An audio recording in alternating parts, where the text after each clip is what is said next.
I have never felt so betrayed.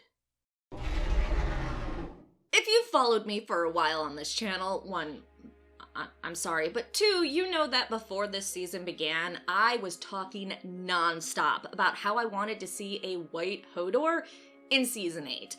And then it didn't happen, and I was super bummed because I wanted Bran to look at the consequences of his actions. But just because we didn't see an undead Hodor doesn't mean he wasn't supposed to be there in the battle at Winterfell. So the showrunners revealed that they did in fact plan on having an undead Hodor in the Army of Dead, but it didn't end up panning out for unknown reasons. I mean, they know the reasons.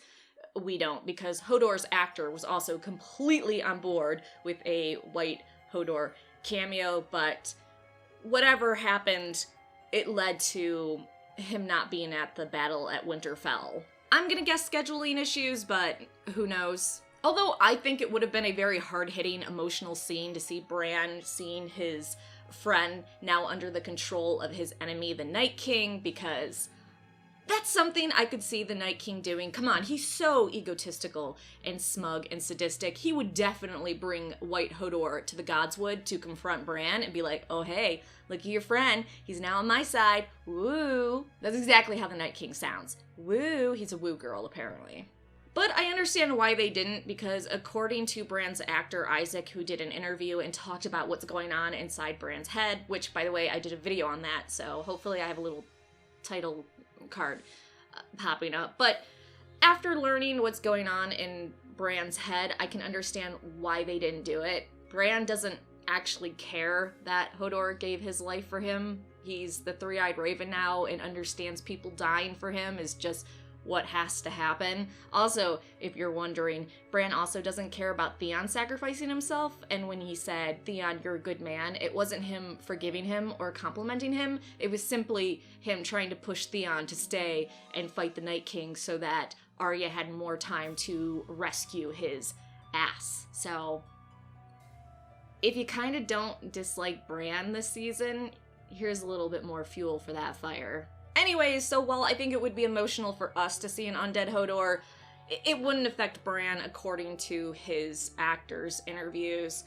Bran would just be like, okay, cool dude. You think I cared when I mind controlled him and took possession of his body without his permission? Think I'm gonna care now? Nah. However, there is one other big character that was supposed to be in the army of undead at the big battle at Winterfell this season. A certain character that only had one episode at Hardhome. Well, the episode was called Hardhome as well, so. But tragically, she died before her time. Yeah, you know who I'm talking about. So years back, after her character died, the actress for that character did an interview and she talked about how she may be back on the show for a cameo and hinted that it might be an undead role, so a lot of us thought, oh, she's coming back as a Wight. Well, according to released storyboards for the battle at Winterfell, D&D had planned for her to be in the army of the undead. But for whatever reason, it also didn't work out, and we never saw her.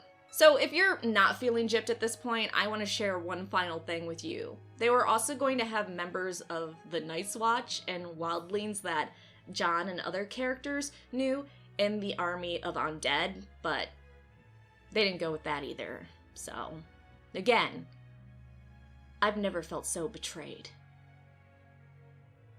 Not even when my own father was murdered.